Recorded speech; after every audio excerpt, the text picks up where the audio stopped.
As of now we are completed. तो जैसा कि हमने अभी तक विटामिन डी से पहले vitamin A fat soluble vitamin में कंप्लीट कर लिया था, तो अब हम विटामिन डी की ओर बढ़ते हैं। तो विटामिन डी एक फैट सोल्यूबल विटामिन है। चार होते हैं fat soluble vitamin, A D E के, जिसमें हम दूसरा पढ़ रहे हैं विटामिन डी। और इसकी सबसे बड़ी खासियत क्या है कि ये स्टेरॉइड्स की तरह होता है, ठीक है। उनके स्ट्रक्चर, उन्हीं की जैसे इनका स्ट्रक्चर होगा वैसा ही इनका फंक्शन होगा, और एक हार्मोन्स की तरह ये शो करता है। उसके बाद अगर हम बात करें तो इसके जो मतलब केमिस्ट्री पोर्शन, देखो किसी भी विटामिन का आपको केमिस्ट्री जानना है और बायोकेमिकल फंक्शन जानना है, तो ये बेसिक दो चीज़, और डिफिशिएंसी, ये तीन बात याद रखना। केमिस्ट्री में बस ध्यान रखना कि विटामिन डी टू और डी थ्री इसके फॉर्म होते हैं, दो फॉर्म जो कि एनिमल में देखने को मिलते हैं।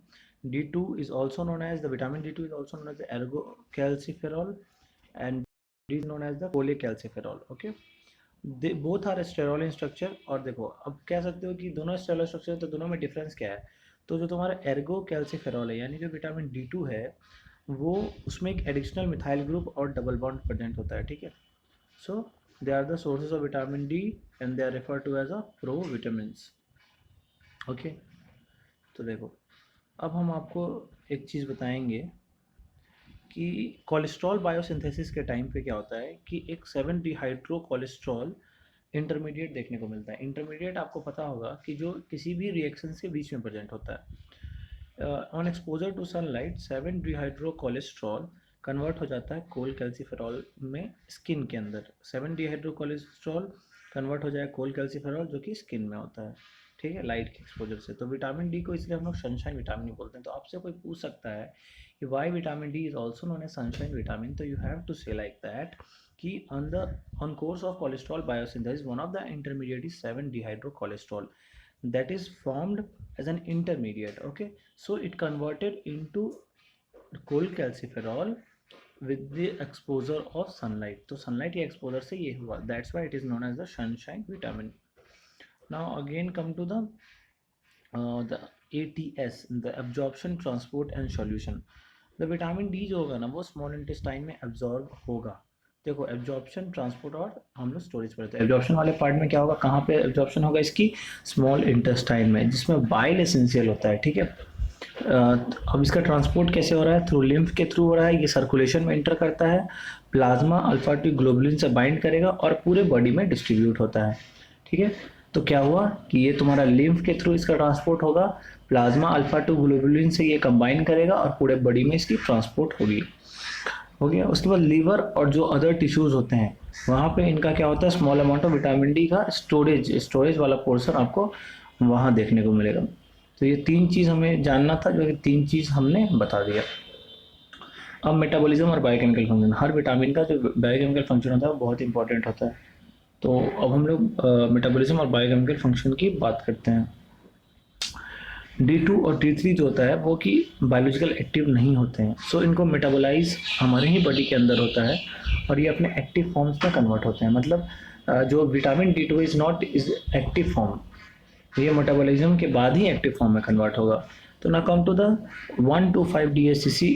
देखो मैं एक आपको अब यहाँ पे एक फ्लो चार्ट है उसके थ्रू बताऊंगा, it will help you to understand what are the active forms of vitamin D.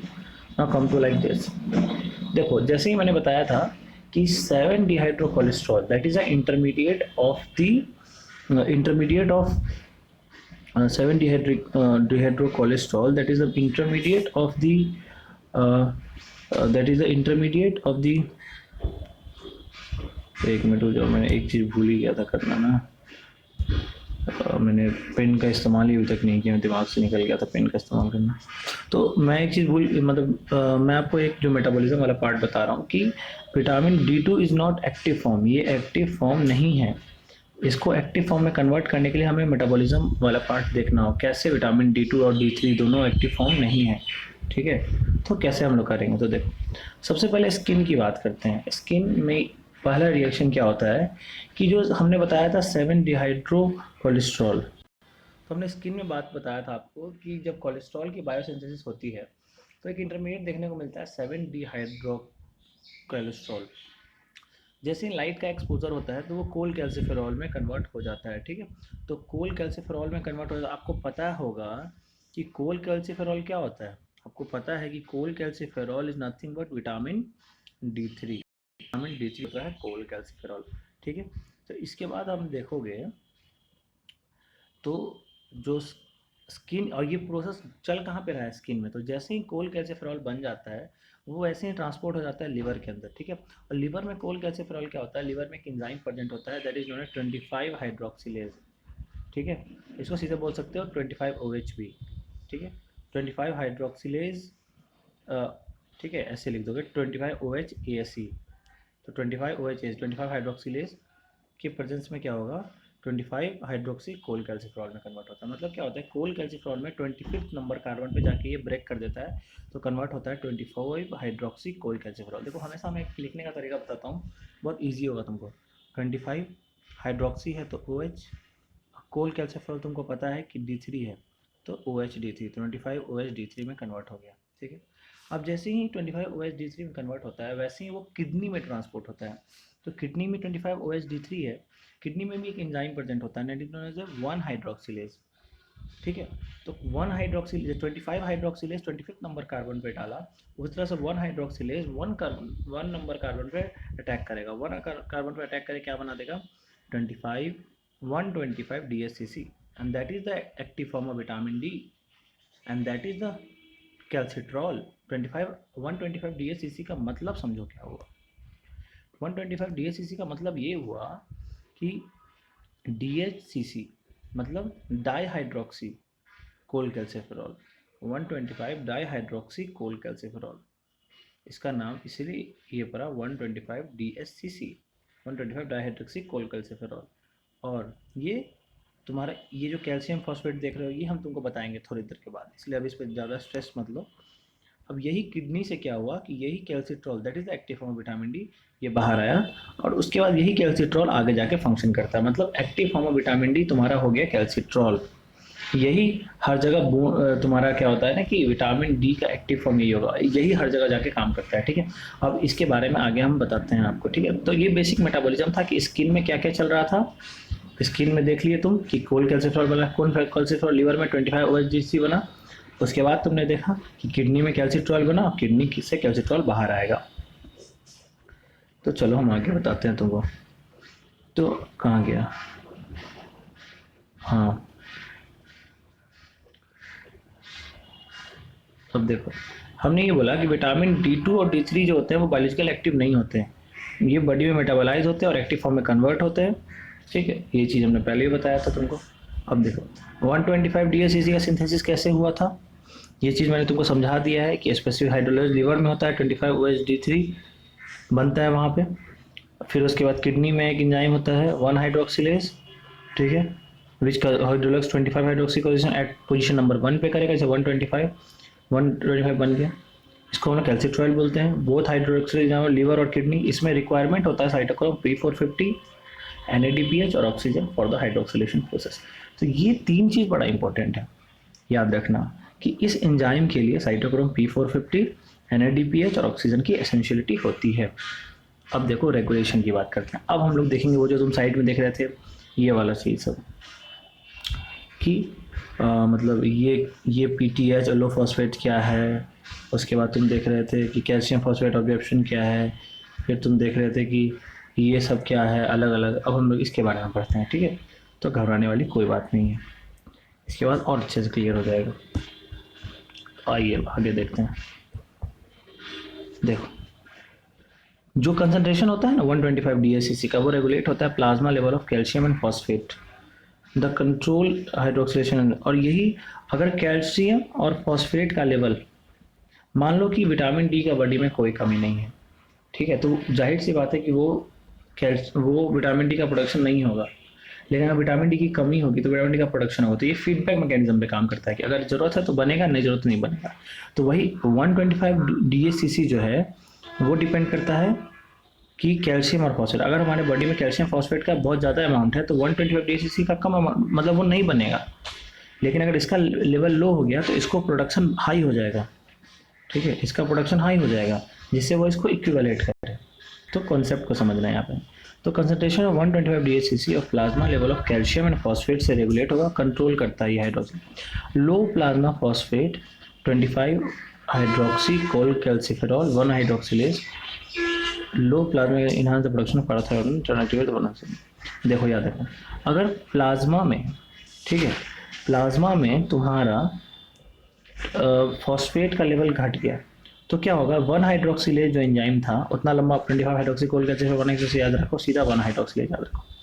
1 hydroxylase जो एंजाइम था वो लेवल को जाके ये स्टिमुलेट कर देगा, मतलब इसकी एक्टिविटी को बढ़ा देगा। अगर प्लाज्मा में फॉस्फेट का लेवल कम होगा तो 1 हाइड्रोक्सिलेज जाहिर सी बात है 125 डीएचसीसी को बढ़ा देगा, क्योंकि आपको पता है 25 हाइड्रोक्सी कोल कैल्सिफेरॉल यानी 25 OH-D3 कन्वर्ट होता है 125 डीएचसीसी में with the help of this enzyme kidney में। अगर यही एंजाइम का लेवल बढ़ जाएगा तो जाहिर सी बात है इसका प्रोडक्शन बढ़ेगा।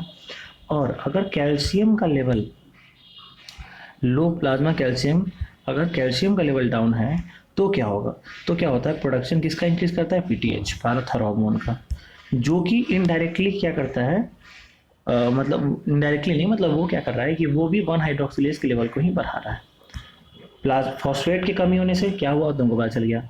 अब प्लाज्मा में तुम्हारा पीटीएच का लेवल बढ़ा तो इससे 1 हाइड्रोक्सिलेज बढ़ता है। 1 हाइड्रोक्सिलेज इनडायरेक्टली फिर क्या करेगा, ये भी तो 125 डीएचसीसी को बढ़ाएगा। Action of phosphate is direct while the calcium is indirect on the kidney 100। तो वही हम बताना चाह रहे थे कि जो फॉस्फेट का जो होता है ना वो डायरेक्ट एक्शन होता है किडनी पे, बट जो कैल्शियम का होता है वो इनडायरेक्ट होता है, ठीक है। तो ये बेसिक था रेगुलेशन वाला पोर्शन 125। अब इसका बायोकेमिकल फंक्शन देखो, तो देखो मेनली जो बायोकेमिकल फंक्शंस की अगर हम बात करते हैं, तो बायोकेमिकल फंक्शंस की हम अगर बात करते हैं तो कैल्सिट्रॉयल जो होता है ना that is the biologically active form of the vitamin D. अब ये प्लाज्मा लेवल ऑफ कैल्शियम और फॉस्फेट को, मतलब हमने बताया था ना 125 डीएचसीसी रेगुलेट कर रहा है कैल्शियम फॉस्फेट के लेवल के अनुसार। तो कैल्शियम 3 तरीके से काम करता है हमारे बॉडी पे, इंटेस्टाइन में, बोन पे और तुम्हारा किडनी पे, ठीक है। हम लोग एक एक करके देखेंगे कि सबसे पहले वो इंटेस्टाइन पे कैसे काम करता है। तो देखो कैल्सिट्रॉयल क्या करता है ना कि इंटेस्टाइनल एब्जॉर्प्शन ऑफ कैल्शियम को बढ़ाता है और फॉस्फेट को, ठीक है। और वो क्या करेगा कि वो तुम्हारा साइटोसोलिक रिसेप्टर से कंबाइन करेगा, जैसे कैल्सिट्रॉल रिसेप्टर कॉम्प्लेक्स बनेगा, फिर ये न्यूक्लियस में जाएगा और डीएनए को अप्रोच करके कैल्शियम बाइंडिंग प्रोटीन का फॉर्मेशन करेगा।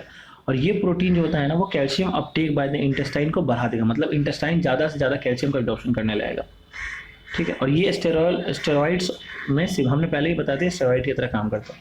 अब मैं तुमको एक फिर से ये चार्ट पे दिखाता हूँ, ये देखो मैंने बोला था ना कैल्सिट्रॉयल जो क्या होता है ना इंटेस्टाइन में आया, इंटेस्टाइन में यहाँ पे कैल्सिट्रॉयल रिसेप्टर कॉम्प्लेक्स से कंबाइन किया, तो क्या हुआ, कैल्सिट्रॉयल रिसेप्टर जो कंबाइन करने के बाद तो कैल्सिट्रॉयल रिसेप्टर कॉम्प्लेक्स का फॉर्मेशन होगा। कैल्सिट्रॉल अपने रिसेप्टर से कंबाइन करके कैल्सिट्रॉयल रिसेप्टर कॉम्प्लेक्स बनाएगा CRC। उसके बाद ये डीएनए को अप्रोच कर रहा है, this is your DNA and it approach कर रहा है डीएनए को, फिर ये न्यूक्लियस के अंदर आता है, अप्रोच करता है, एमआरएनए बनाता है, एमआरएनए से प्रोटीन बनता है and that is the calcium binding protein. और कैल्शियम बाइंडिंग प्रोटीन का नाम होता है कैल्बिनिडीन, ठीक है। कैल्बिनिडीन एक प्रोटीन होता है that is a calcium binding protein, ठीक है। अब यही प्रोटीन क्या करता है ना कि ज़्यादा से ज़्यादा इंटेस्टाइन में कैल्शियम का एब्जॉर्प्शन करा रहा है, देख रहे हो कैल्शियम का एब्जॉर्प्शन इंटेस्टाइन की ओर करा रहा है, तो ये कैल्शियम का एब्जॉर्प्शन इंटेस्टाइन में बढ़ा देता है। और ये सिमिलरली होता है स्टेरॉयल, हमने बताया था ना ये स्टेरॉयल की तरह स्ट्रक्चर होता है इसका, अब आप देख सकते हो। Increase the intestinal calcium absorption और फॉस्फेट कैसे कर रहा था, इंटेस्टाइनल सेल में साइटोसोलिक रिसेप्टर के साथ कंबाइन किया, न्यूक्लियस के पास गया, डीएनए से सिंथेसिस कराया कैल्शियम बाइंडिंग प्रोटीन का, कैल्बिनिडीन नाम है, ठीक है, नाम याद कर लेना कैल्बिनिडीन, ठीक है। बहुत सारे बुक में नाम दिया रहता है, बहुत में नहीं दिया रहता है। The mechanism of action of calcitrol is on the target is similar to the action of steroid hormone, steroid hormone की तरह था। अब हम बात करते हैं सिमिलर से बोन पे क्या होता है, कि देखो जैसे ही बोन के अंदर एक सेल होता है that is the osteoblast cell, that is the bone forming cell, जो कि बोन का फॉर्मेशन कराता है, ठीक है, जो बोन का फॉर्मेशन कराता है। तो कैल्सिट्रॉल इन्वॉल्व होता है minimising the excretion of calcium and phosphate through the kidney. तो कैल्सिट्रॉल क्या करता है ना वो मिनिमाइज करता है एक्सक्रीशन ऑफ कैल्शियम और फॉस्फेट, कैल्शियम और फॉस्फेट के कैल्सिट्रॉल क्या करता है ना कैल्शियम और फॉस्फेट का एक्सक्रीशन को मिनिमाइज करता है। कैल्सिट्रॉल का काम क्या है कि वो इन्वॉल्व होता है मिनिमाइज करना the excretion of calcium and, तो ये हम लोग सारा कंप्लीट कर देते हैं, बट ये वीडियो बहुत लंबा हो रहा है, आई थिंक 15 मिनट ज़्यादा लंबा वीडियो सही नहीं रहेगा। तो इसके बाद एक और वीडियो आ जाएगा जिसमें जो बायोकेमिकल फंक्शन हमारे बोन से हम स्टार्ट करेंगे, ठीक है। जो ये बोन पे क्या एक्शन करता है, फिर उसके बाद हमें डिफिशिएंसी सिम्टम्स पढ़ने हैं मेनली इंपॉर्टेंट जो है। हाँ बस इसके बाद ज़्यादा कुछ पढ़ना नहीं है। ठीक है, फिर मिलते हैं हम अपना डाइट्री और डिफिशिएंसी, बस ये तो बस छोटा सा है। ठीक है, तो फिर मिलते हैं अपने नेक्स्ट वीडियो में।